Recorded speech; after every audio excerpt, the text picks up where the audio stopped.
Today's episode comes to you courtesy of Tyler, who's been supporting this channel as a general tier patron. I truly couldn't do this without the support from amazing patrons like Tyler, so again, Tyler, thank you so much. And actually, for today's episode, Tyler's gonna handle the intro for me. Hey Mitch, this is Tyler from Ohio. For my deck tech, I would like to see you build around Tatsunari Toad Rider, focusing on combining the mutate mechanic from Ikoria with the tokens generated from Tatsunari. So as Tyler said, today's episode is going to be around Tatsunari Toad Rider with a focus on mutating with those tokens it makes. Tatsunari Toad Rider is a 3/3 human ninja that costs 2 and a black that has, whenever you cast an enchantment spell, if you don't control a creature named Kaimi, create Kaimi, a legendary 3/3 black and green frog creature token with, whenever you cast an enchantment spell, each opponent loses 1 life and you gain 1 life. And by paying 1 in Simic, Tatsunari Toad Rider and target frog you control can't be blocked this turn except by creatures with flying or reach. So this is a fantastic Sultai commander that can utilize enchantments in a very powerful way, and like Tyler said as well, Mutate can be very effective with this commander. Because again, every single time we cast an enchantment spell, we make Kaimi if we don't have a Kaimi. And one way to have multiple Kaimis is to actually mutate onto Kaimi. We'll get to more of the details when we actually get to the mutate creatures that we're going to talk about on this episode, but yeah, essentially, if we mutate onto Kaimi and put the mutate creature on top, it no longer is Kaimi, and it's no longer a legendary creature, as long as the mutate creature is not legendary either. So then the next time we cast an enchantment spell, we can make another Kaimi, a new Kaimi, which means that we can get multiple draining effects in play and drain our opponents even quicker with our enchantments. So yeah, this can definitely be a very spicy and exciting build. And when it comes to this build, keep in mind that every single card in the deck, including the commander, is less than $1, so it's a very budget-friendly deck. Also keep in mind that with these cards, I'm going to be taking you through different tactics to show you how this deck works and how we're going to win with it. And one last thing, if you are interested in this deck, make sure you check out that deck list link in the description below. And now with all that said, let's jump into it.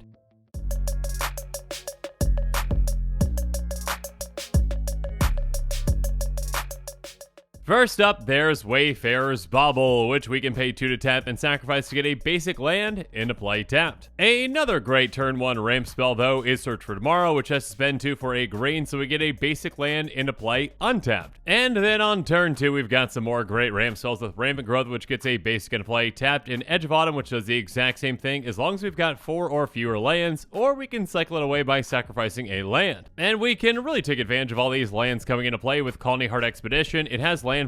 Whenever a land comes into play, we get a quest counter on it, and by removing 3 quest counters from it, we sacrifice it and get 2 basics into play tapped. And then next up, there's Fauna Fertility, which is basically an enchantment version of Wayfarer's Bauble, and yet another great turn 1 ramp spell is Wild Growth, which is going to have one of our lands tapped for additional green. Of course, keep in mind that we can benefit heavily whenever we're casting enchantments, so yeah, even having ramp enchantments can really help us out. So we're also going to be running Fertile Ground, Wolf Willow Haven, and Overgrowth as well. Fertile Ground says whenever enchanted land is tapped for mana, its controller adds additional 1 mana of any color, and then Wolf Willow Haven is very similar, but that's going to make us tap for an extra green, and then Overgrowth is actually going to have us tap for an additional 2 green. So these enchantments we can get down quite early to help us ramp really quickly, or again, if we already have our commander or Kaimi in play, they can help us out in other ways. And speaking of helping, well, especially with Kaimi,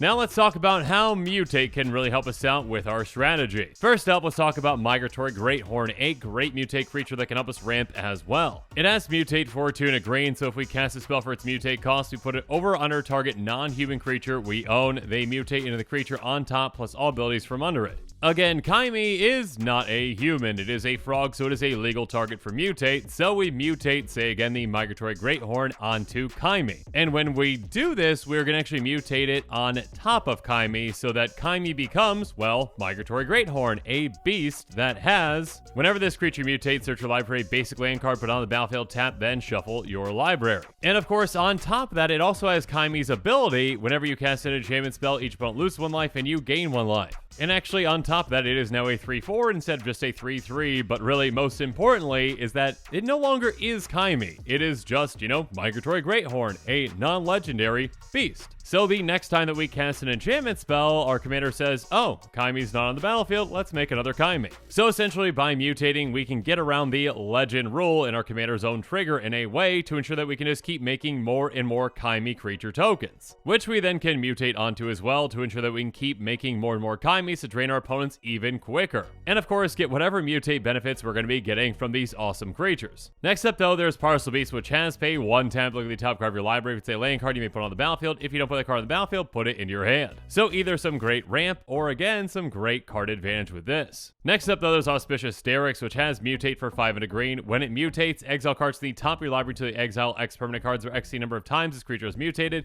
Put those permanent cards onto the battlefield. So this can actually help us ramp as well. Another somewhat sneaky way for us to ramp though is with Souvenir Snatcher, which has, whenever this creature mutates, gain control of target non-creature artifacts. So yeah, this can steal mana rocks. But of course, we can add to our board in a different way with Trumpeting Gnar, which says, whenever this creature mutates, create a 3/3 green beast creature token. Or how about Glowstone Recluse, which can also help us go tall. It says, whenever this creature mutates, put 2/1 counters on it. Regardless of how all these mutate creatures benefit us, again, the most important thing is they allow us to make more Kaimis.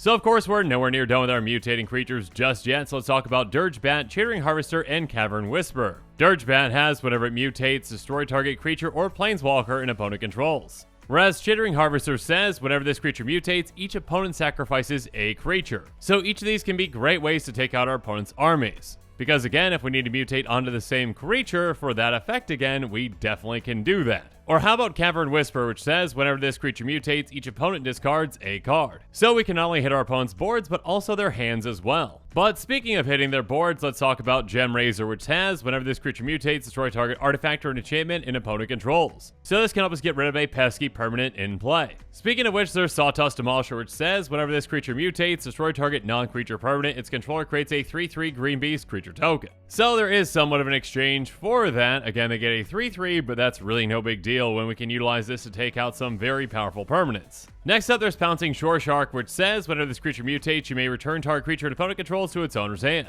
So this is a great bounce effect that can really help us out in a lot of situations, and at flash speed at that. Next up though, there's Archipelagore, which has, whenever this creature mutates, tap up to X target creatures where X the number of times this creature is mutated. Those creatures are untapped in their controller's next untap step. So this is a very big mutate effect that can also make our creature that it mutated onto very big again as a 7/7. But of course, we are not quite done with our mutate creatures just yet.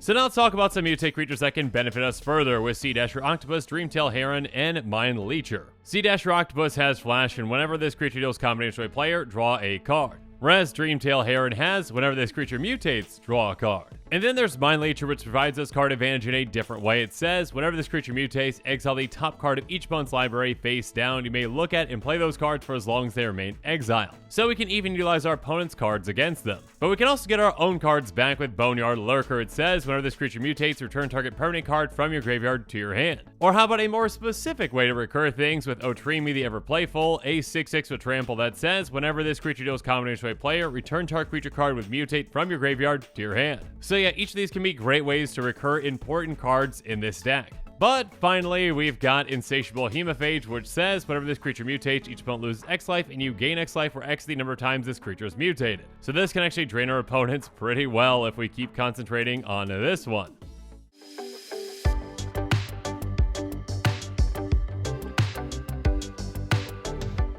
Moving on though, we are going to be running Polywog Symbiote, which says each creature spell you cast costs 1 less to cast if it has Mutate. So this can really help us with our Mutate creatures and just save us a lot of mana throughout the game. It also has, whenever you cast a creature spell, if it has Mutate, draw a card, then discard a card. And while that isn't card advantage, it's some fantastic card selection and that can really help us out. Speaking of a creature that can really help us out though, how about Ivy Gleeful Spell Thief? Ivy has, whenever a player casts a spell that targets only a single creature other than Ivy, you may copy that spell. The copy targets Ivy. And as a reminder, a copy of an aura spell becomes a token, and a copy of a mutate creature becomes, well, a token as well. So this is actually pretty incredible with mutate creatures because, well, we can just mutate again onto our Chimes, which then allow us to mutate onto Ivy as well. So we can build up a ton of mutate effects onto Ivy and get a lot of value out of that. Or how about Nessian Wanderer, which is a fantastic constellation creature which can provide us card advantage in a different way. Whenever an enchantment enters the battlefield under your control, like the top 3 cards of your library, you may reveal a land card from among them and put it into your hand.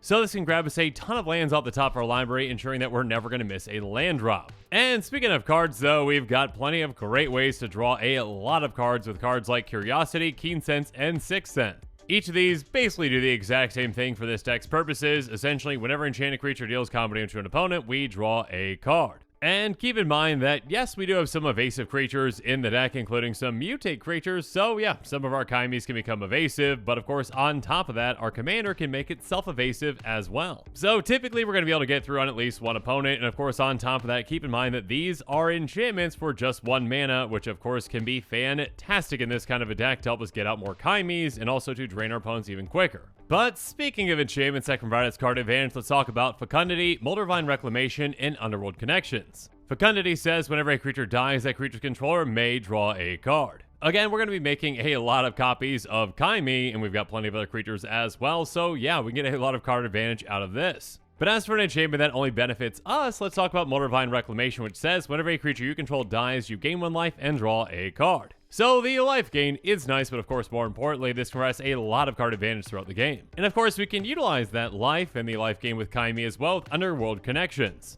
It has Enchanted Land, has tap, pay 1 life, draw a card. Moving on, we're also going to be running Commander's Awakening, which has Ascend. At the beginning of your upkeep, each player draws a card, but if you've got the City's Blessing, instead only you draw a card, and yeah, getting the City's Blessing takes absolutely no time. And then there's Monastery Siege, which says when enters the battlefield, choose Cons or Dragons. If we choose Cons at the beginning of our draw step, we get to draw initial card, then discard a card, so loot, or we can choose Dragons and spells our opponents cast that target us or a opponent we control. Costs 2 more to cast. So basically, loot every turn or ward 2, and yeah, each of these are fantastic options. And speaking of fantastic options, well, we can make it so that one of our other opponents is the better option to attack with Curse of Verbosity. It says enchant player, whenever enchanted player is attacked, you draw a card. Each opponent attacking that player does the same. So again, that can be a nice little incentive, well, both for us and for our opponents. Next up though, let's talk about Abundance, which might not provide card advantage, but it provides fantastic card selection. It says if you would draw a card, you may instead choose land or non-land and reveal cards to the top of your library to reveal a card of a chosen kind. That card goes in your hand, the rest go on the bottom of your library in any order, and yeah, this can be a great way to just get whatever kinds of cards we need off the top. But finally though, we're also going to be running some more standard card draw spells with Fact or Fiction and Painful Truths. Fact or Fiction is going to have us reveal the top 5 cards of our library, and opponents separate those cards into 2 piles. We get 1 into our hand and the other into our graveyard. Whereas Painful Truths is going to have us draw 3 cards and lose 3 life if we utilize all of our colors for it. But now that we've talked about digging down and drawing more cards, what kinds of cards are we really hoping to hit?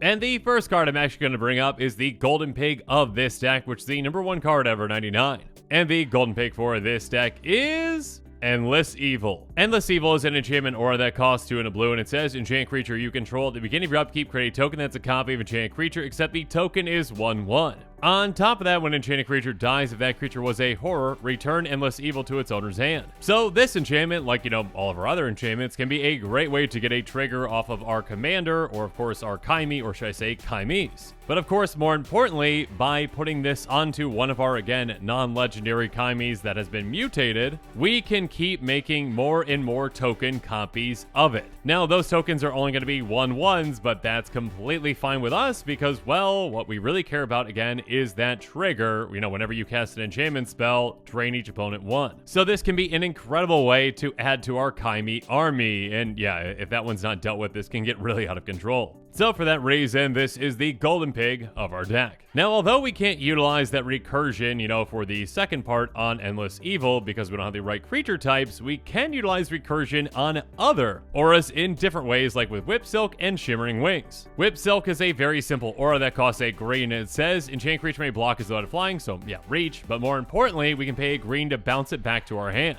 And then Shimmering Wings is very similar. It gives the enchanted creature flying, and by paying a blue, we bounce it back to our hand. So again, what these do, well, is a nice initial benefit, but the main thing that we care about is being able to play these, bounce them back to our hand, and replay them. Obviously, this can be a great way to make even more Kaimis, again, if we can keep mutating onto Kaimis to ensure that we can make more of them, and of course, on top of that, we can keep getting the Kaimi trigger again and again and again to drain our opponents. I mean, just think if you're set up with, 4 or 5 Kaimis in play, let's just say 5. You play Whip Silk, you drain all your opponents for 5, you gain 5, then you just bounce it back to your hand. Then you do it again and again. I mean, you can do this as many times as you want for as much mana you have to put into it. So yeah, you can drain your opponents quite quickly and quite effectively with either of these. Next up, some more somewhat recurable enchantments are going to be ones like Mana Bloom, Rancor, and Fortitude. Mana Bloom's going to enter the battlefield with X charge counters on it, and by removing a charge counter from it, we add 1 mana of any mana to our mana pool. Now we can only activate that ability once each turn, but of course on top of that, at the beginning of your upkeep, if Mana Bloom has no charge counters on it, return it to its owner's hand. So again, this can be another great repeatable enchantment that we can keep getting out. Speaking of which, there's Rancor, which says enchanted creature gets +2/+0 and has trample, and whenever it's put into a grave from the battlefield, return Rancor to its owner's hand. And then there's Fortitude, which says when it's put into a grave from play, return to its owner's hand, and by sacrificing a forest where you generate enchanted creature. So this can be a great way to protect whatever important pieces we might have, and again, if we end up losing that creature, we get Fortitude back. But speaking of protecting creatures, we also have Combat Research and Snake Umbra. Combat Research says enchanted creature has, whenever this creature deals combat to a player, draw a card, and on top of that, as long as the enchanted creature is legendary, it gets +1/+1 and has ward 1. So this can be a great way to protect our commander. And then there's Snake Umbra, which says enchanted creature gets +1/+1 and has, whenever this creature deals damage to an opponent, you may draw a card, and on top of that, it's got Totem Armor. So each of these can actually provide us card advantage throughout the game and actually, again, help protect our creatures very effectively. But of course, on the other end of things, well, how do we throw a wrench into our opponent's plans?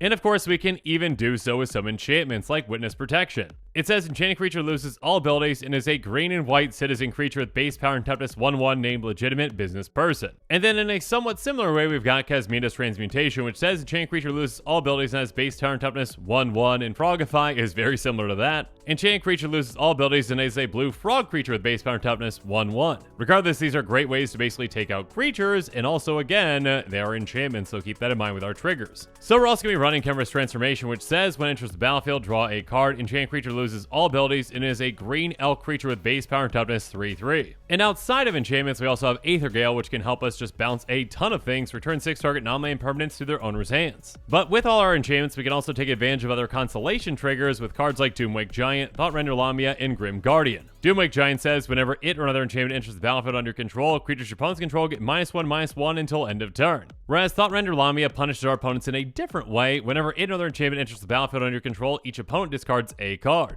And then Grim Guardian can help us take our opponents out even quicker. Whenever it or another enchantment enters the battlefield under your control, each opponent loses 1 life. So with this, we can drain our opponents even quicker with all of our Kaimis. And speaking of Kaimis, well, if one of our Kaimis, one that has been mutated on, is about to be taken out, well, we can just basically replace it with a populate effect like Druid's Deliverance or Selesnyologist, or of course, these populate effects can be great with Endless Evil as well. Druid's Deliverance says prevent all combinations we dealt to this turn. Populate and Selesnyologist is a great repeatable populate effect. Pay 2 and a green, exile target creature card from a graveyard, then populate. But now that we've talked about every single non-land card in this deck, let's talk about the lands.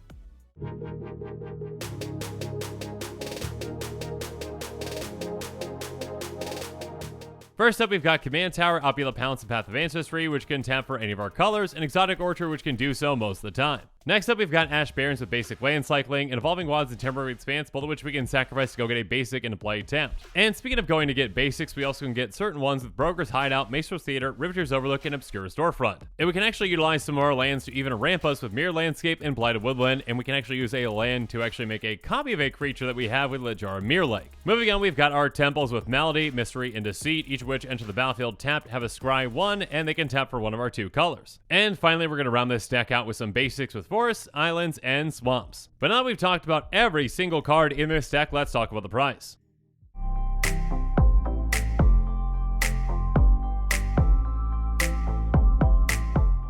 Like I talked about at the beginning of this episode, every single card in this deck is less than $1, so it's a very budget-friendly deck at just $30.65. And also, keep in mind that estimated cost does include basic lands at 10 cents a piece, so if you already got those basics, there's some extra savings for you there. And speaking of potential savings, you might be able to save even more by buying this deck on TCG Player and utilizing heavily played and damaged cards, which of course need a home too.